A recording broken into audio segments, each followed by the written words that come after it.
Во ова издание на Утрински зрак ќе разговараме во областа на вашето здравје, поточно за сите оние кои што се соочуваат со проблемот катаракта или народски кажано старечко перде. За таа цел во моето студио е доктор Тодор Јакулевски, кој што е специјалист по очни болести. Добро утро, докторе, и добро ни дојдовте. Добро утро, добро ве најдов.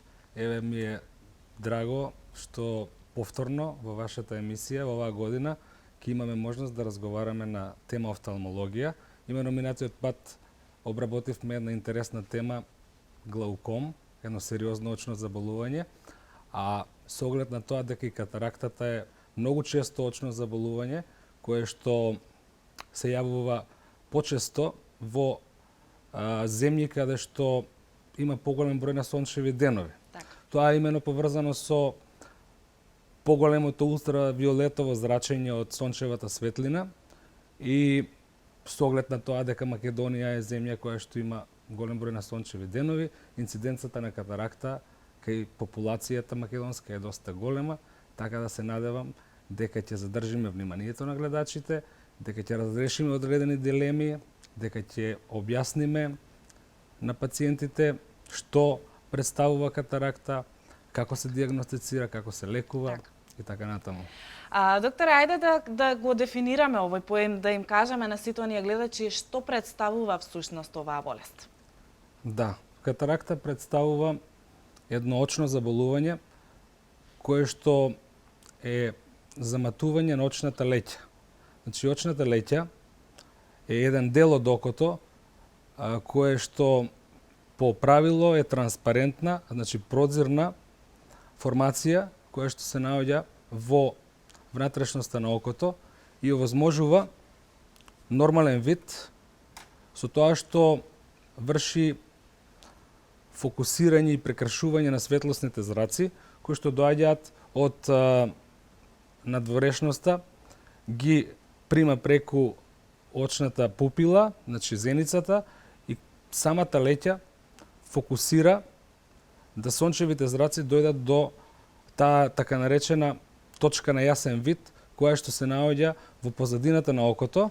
Така. Имено во таа точка на јасен вид се одвиваат после тоа едни сложени процеси на обработка неуротрансмитерска и хемиска, една сложена процедура која што овозможува видниот импулс преку очниот нерв и преку целиот оптички пат да дојде до кората на мозокот, каде што всушност ни се ствара таа слика која што ја гледаме. Значи, основен предуслов за добро гледање е, би рекол, транспарентност на сите прозирни очни медиуми, меѓу кои е и очната леќа.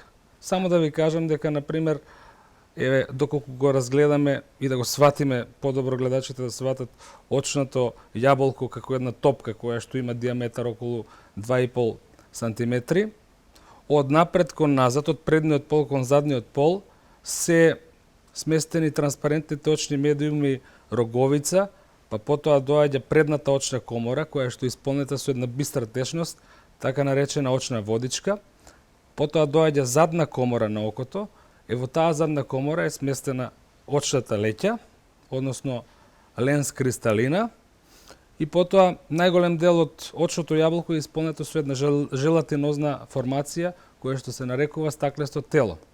Сега, за да постои нормално гледање, сите овие што ги спомнав очни медиуми треба да бидат прозирни, односно да има транспарентност. Сега, доколку се јави заматување на било кое делови од нив, доаѓа до намалување на видната острина на пациентите и проблем со гледањето. Конкретно, овде катарактата е заматување на очната леќа.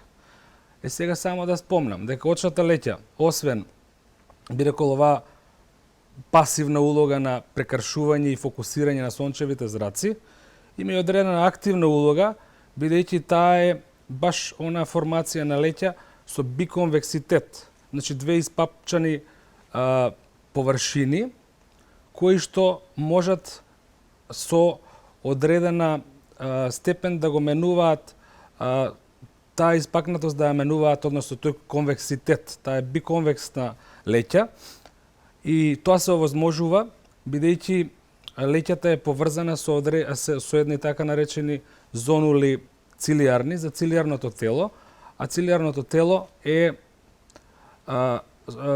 еден дел од окото каде што има очен мускул, така наречен цилиарен мускул, и со негова дилатација тие зонули, односно тие влакненца, се контрахираат, односно се олабавуваат и тоа овозможува да очната леќа се испакнува или се апланира.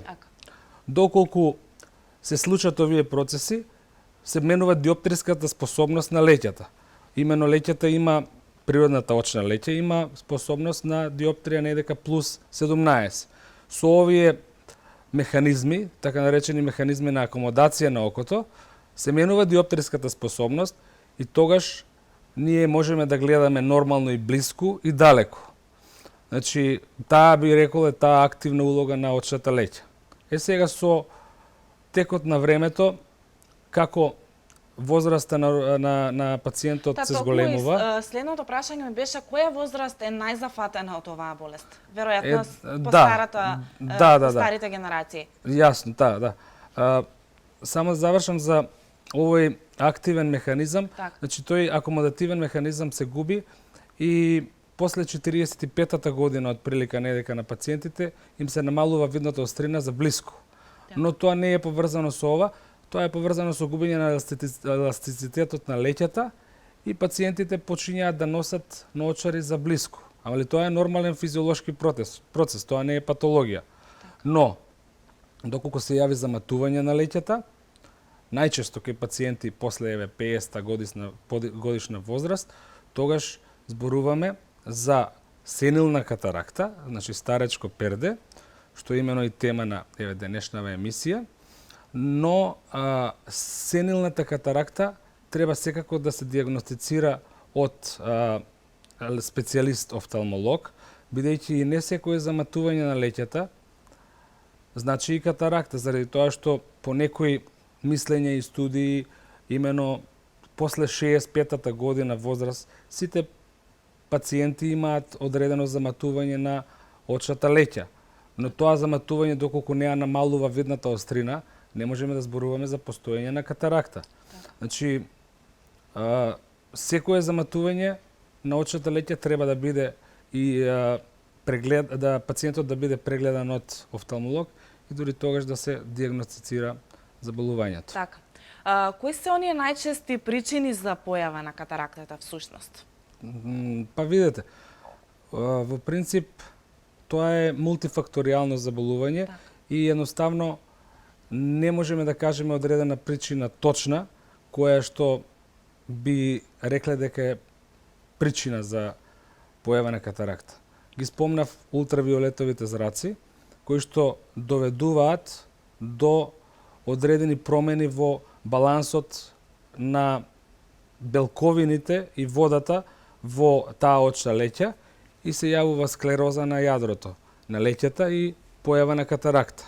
Значи, пациенти кои што се подолго време изложени на сонце се предиспонирани за да им се појави ова очно заболување. А инаку има и други причини каде, например, катарактата се јавува поврзана со одредени метаболни системски заболувања. Значи, диабетичарите исто така се предиспонирани за појава на катаракта и тогаш зборуваме за катаракта диабетика. Катаракта диабетика е една би рекол, сложена за оперативен третман состојба, но и таа се решава, бидејќи кај пациентите, знаете, е компрометирана и циркулацијата, кај пациентите со диабет, тука зборуваме и за помала исхрана на самата леќа, и заради тоа може да се јави и кај пациенти со диабет и порано катарактата, значи не зборуваме за сенилна катаракта која што се јавува после 50-та, туку измеѓу 40-та и 50-та година возраст и тогаш можеме да зборуваме за, да кажеме, дека станува збор за пресенилна катаракта. И други причини има за катарактата, например, познати се јатрогено предизвикани катаракти во смисол кај пациенти кои што примале подолго време кортикостероидна терапија, од разни хронични болести, тогаш Кои се повеќе изложени? тие се повеќе изложени и зборуваме за кортизонска катаракта, причината од терапија со кортикостероиди. Дали системски, дали не критично капење во око на капки кои што се кортикостероидни. Втора би рекол причина надвор од ова што зборуваме сенилна катаракта е исто така траумата. Значи одредена траума на окото, повреда, може да доведе до појава на катаракта и тоа не веднаш после траумата, туку известно време, може би месеци и години после повредата. И уште би додал катаракта која што се јавува кај пациенти со малигни заболувања, кои што се подложени на радиотерапија. И имено таа радиотерапија, тоа зрачење, е причина за појава на катаракта. Оваа причина се појавува како причина се појавува одма или по некое си одредено време? Па видите, во зависност од тоа колку време пациентот е подложен на значи, третманот. период. И каде е вршена и радиацијата, односно зрачењето, во кој дел. Обично кога се јавува, кога се прави зрачење во предел на главата или на целото тело, така. Значи, исто така има и комплицирани катаракти поврзани со одредени болести, но тука би завлегле веќе во субспецијалистички, што не е било од интерес за гледачите. Така. Што вели вашето искуство? Еве, споменавте неколку видови на катаракта. Која е најчестата што се појавува во ова денешна популација? Најчестата е катаракта сенилис, значи сенилна катаракта, после 50-та година возраст, и таа катаракта, би рекол, пациентите треба навреме да ја препознаат, да дојдат на лекар. Како би ја препознале? Значи една интересна работа. Пациентите, реков, на таа возраст, претходно спомнав, губат, после 50-та година, губат акомодативна способност на окото, значи на блиску не гледаат добро. И носат наочари за блиску, кои што се со плюс диоптрија. Но, доколку пациентите почнат да тие наочари што се за блиску ги отфрлаат, значи им сметаат, и најнаш пациентот ќе дојде кај мене и ќе рече: докторе, знаете, почнав да гледам на блиску без наочари. Тоа може да биде еден од симптомите дека пациентот има катаракта. Што е еден така интересен момент. Друго, основната работа е да прогресивно заматување и намалување на видната острина. Имено во еволуцијата на катарактата, во прогресијата на катарактата, постојат одредени степени. Значи, првен се јавува една инципиентна катаракта, која што е почетна, и тогаш пациентот може да кажува дека постои одредено заматување на видот, но пациентот секако има солиден вид. Во тој стадиум од болеста може на пациентот да му се препишат одредени најчесто минус диоптрија на очари, за да подобро функционира и подобро гледа. Но најчесто катарактата е прогресивна и доколку почне како инципиентна, како почетна катаракта, прогресијата оди кон затварање, односно кон поголемо заматување на очната леќа, и тоа треба да се следи.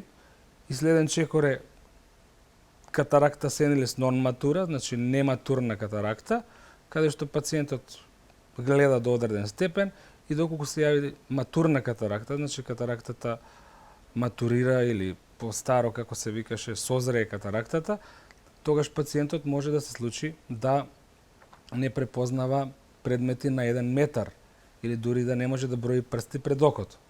Значи, доколку катаракта се јави билатерално, значи на двете очи, пациентите ќе бидат алармирани и ќе дојдат на лекар.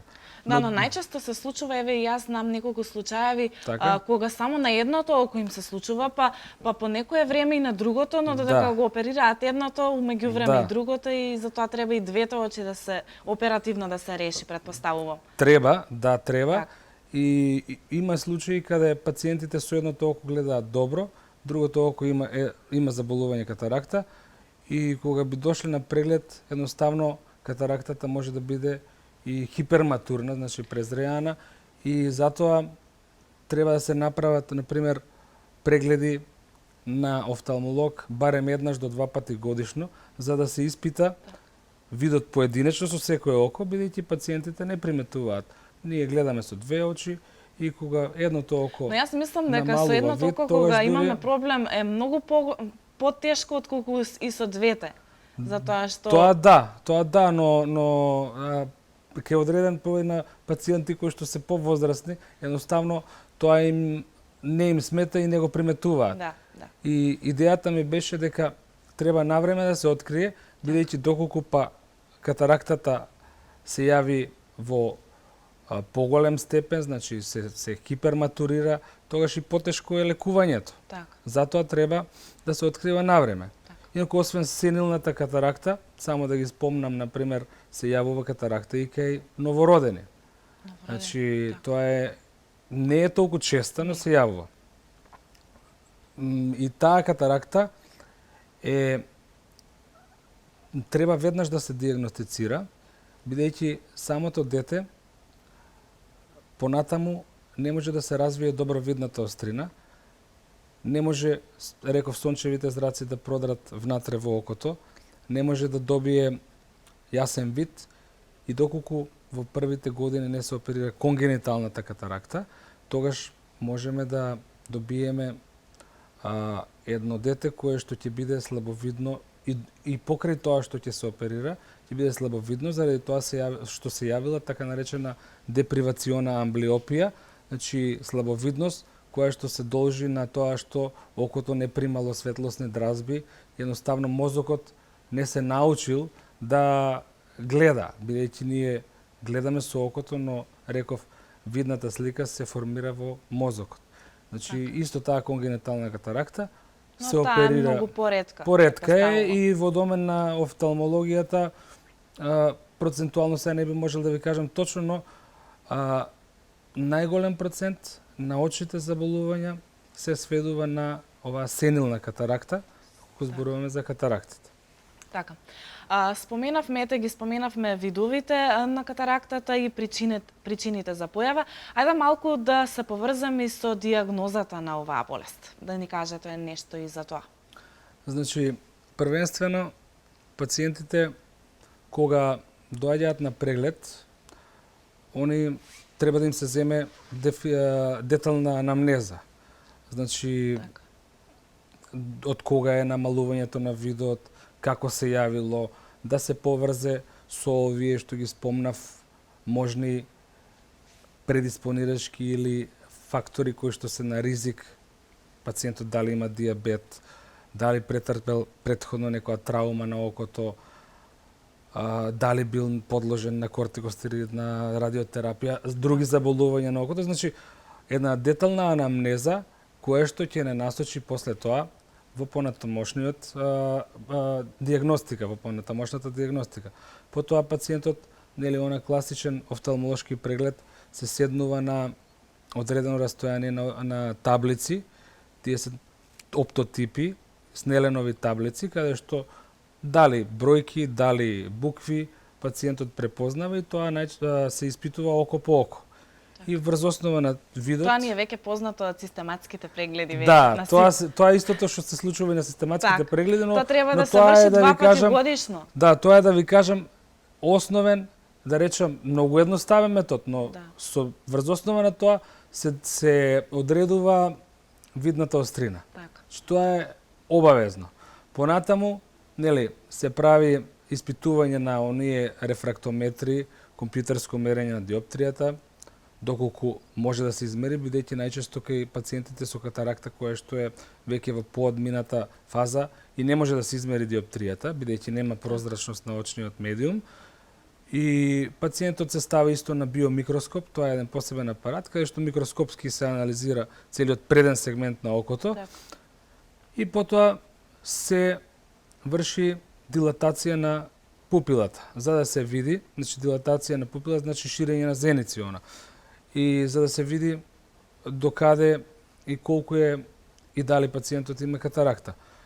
ширењето на зеници се врши со претходно мерење на очен притисок. Пациентот му се капнуваат капки за дилатација на пупилата, за ширење на зениците и потоа после известно период од 15 на минути почекува повторен преглед и дефинитивна дијагноза.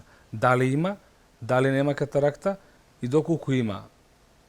Градацијата ја прави офталмологот и индикацијата за лекување, кое што е, не би рекол најчесто, туку единствено, е оперативното лекување.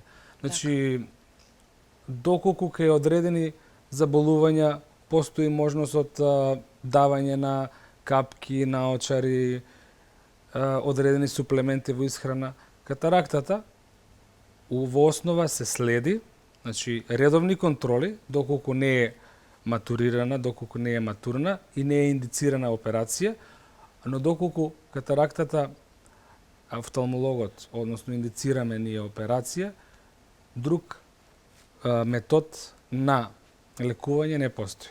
Значи катарактата се лекува со оперативен третман. Така, значи, ајде малку да позборуваме и подетално околу третманот, значи оперативно лекување со факометода. Што значи тоа? Така. Значи, во последниве 20 или 30 години е многу напредната технологијата на лекување на катарактите. Имено во очната патологија или во процедурите кои што се оперативни од областа на очните болести, на прво место би ги спомнал дека се најприменувани оние ласерски корекции на диоптријата. Така. Најчести. И повеќето луѓе мислам дека и се одлучуваат токму на ова. Но тоа би рекол дека станува збор за здрави пациенти кои што имаат рефракциона аномалија и тука е, а на второ место би ги спомнал и би ги ставил оперативниот третман на катарактата со факометодата. Што значи? Сега, со оглед на тоа дека таа факометода, знаете, популарна е, ја знаат пациентите, слушнале. Тоа е метода каде што со помош на ултразвук се дроби јадрото на леќата, кое што е заматена, и со помош на аспирација со вакуум се чисти тој дел на заматената леќа и наједноставно после тоа во делот, тој сакус што се исчистува и што се обезбедува, кај што претходно стоела таа природна леќа која што е заматена, се исполнува со интраокуларна леќа. Значи се имплантира леќа и пациентот потоа може да гледа нормално и би рекол дека доколку не се случат никакви компликации, доколку операцијата е изведена во најдобар ред помине се случува и реституцијата ад интегрум, значи кај пациентот се враќа видот кој што бил пред да се појави катарактата. И ова е една толку применувана метода, безбедна метода, но за неа треба апаратура. Значи, треба факоапарат. Тој факоапарат, реков, треба да има одредена можност за да емитува ултразвучни бранови, поврзани со сонди. И во последно време, би рекол на месечна база, не на годишно, туку на месечно ниво, се софистицираат овие апарати, испаѓаат нови цело време, испаѓаат нови интраокуларни леќи и напредокот е многу голем во оваа област на медицина. Каде може да го најдат ова пациентите? Ова пациентите, факометодата ја има во Македонија и се изведува рутински, но би рекол, еве малку да објаснам што значи тоа. Како се изведува таа процедура, за на пациентите да им стане појасно и да знаат со што би се соочиле доколку јас, пример, им кажам дека имате вие катаракта и дека треба да ви направам операција и така натаму. Значи, пациентот добива анестетски капки во окото, кое што има катаракта, и тие капки го обезболуваат окото. Во зависност од пристапот, некогаш можеби кај одредени пациенти да им се стави одредена инекција околу окото, значи парабулбарна и ретробулбарна инекција, исто така анестетска, со цел да се обезболи окото. И пациентот е буден, контактибилен, свесен и обезболен во делот на окото, значи у принцип не чувствува болка и треба да се соработува со операторот. Процедурата трае 15 на минути, нормално сега тоа е некој светски просек, но бидејќи секоја болест е индивидуална, зависност од интраоперативните компликации кои што секогаш кај најдобар офталмохирург може да се јават, може да се пролонгира процесот на операција, но во принцип реков операцијата не е долго трајна. Се влегува со 2, но најчесто 3 сонди во окото и со едната сонда се врши тоа ултразвучно дробење на јадрото на леќата, а со другите 2 сонди се аспирираат ленталните маси, значи тие искршени, издробени делчиња од таа заматена интраокуларна леќа. Сега, кога тоа сето ќе се исчисти, останува една капсуларна вретичка во која што претходно стоела таа природна леќа, која што била заматена заради постоење на катаракта. Се имплантира, значи се става леќа исто на тоа место каде што вештачка леќа, таа интраокуларна леќа, и пациентите таа леќа ја носат доживотно, таа леќа е внатре во окото имплантирана и не е она, знаете, некојаш пациентите знаат да прашаат треба ли да ја вадам, што е нормално, знаете, лаик не може да знае се и треба да се консултира со специјалист. Таа леќа е имплантирана внатре. Што е интересно? Интересно е дека ова е хирургија на мали резови. Значи, овие сонди влегуваат во окото со рез од 2-3 милиметри. И исто така и леќата која што се имплантира во окото, која што се вградува во окото, се става низ таков рез мал. И постоперативно, кај пациентот нема потреба од сутурирање, односно од шиење на окото. Значи, тие мали резови, најчесто со хидратација, значи со делот на рожницата се хидратира, значи се става водичка и се затвараат. Пациентот има комфор, веднаш после операцијата гледа и е една многу, би рекол, ефикасна и многу безбедна метода која што еве ни овозможува да му го вратиме видот на пациентот, што е една многу благодарна работа. Бидејќи знаете, пациент кој што не гледал пред око, да речем, предмети, почнува да гледа нормално. Така. И науката и офталмолошката пракса оди во други сфери веќе да и самите интраокуларни леќи се се пософистицирани. Значи, има така наречени монофокални леќи каде што пациентот може да гледа со нив надалеку, но за блиску ќе треба да носи потоа наочари. А сега се вметнуваат и така наречени мултифокални леќи, кои што исто имаат можност да го возобноват видот на пациентот и за блиску и за далеку. Така. И се е до проценка на операторот и се е до тоа на кој пациент што му е потребно. Значи, ние гледаме да пациентот после операцијата гледа добро, но во зависност еве од професијата и од функционалноста која што има потребна после тоа, се ставаат, се имплантираат такви леќи. И леќите најчесто во поново време се прават и со одредени UV филтри, одредени жолти филтри кои што ја анулираат плавата светлина која што се јавува еве од неонки, од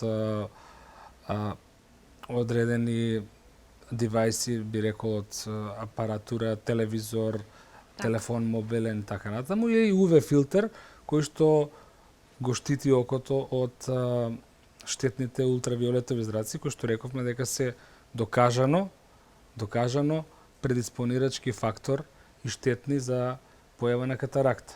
Така. Значи, кога ќе се оперира пациентот, едноставно гледа нормално, потоа му се советува постоперативно месец и пол да става антибиотско со кортикостероидни капки Да. и мас навечер пред легнување. Докторе, кажавме за околу третманот на оваа болест.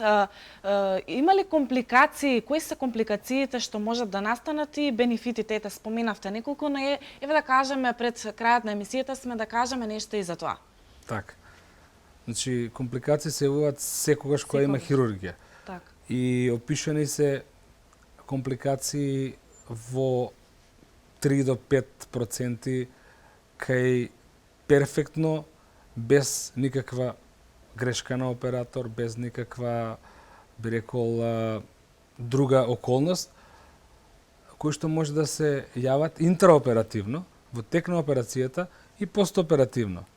Значи може да дојде до... Кои се најчестите компликации? Па најчести што- компликации се заматување на рожницата, оној преден дел на Така. окото, бидејќи ние работиме со тие сонди во предната очна комора и со користењето на ултразвукот може да се оштети ендотелот, внатрешниот дел на рожницата, на овој преден прозирен дел на окото, и во таа ситуација може да дојде до заматување и оток на таа рожница, кој што постоперативно со капките или со примена на субконјуктивални инекции најчесто поминува.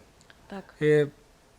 Има кај одредени пациенти кои што имаат, би рекол, неквалитетна рожница, значи рожницата е послабо, со тек на возраста има помалку ендотелни клетки и така натаму, и тогаш може да остане и трајно заматување на рожницата, кое што е за среќа многу ретко, Така.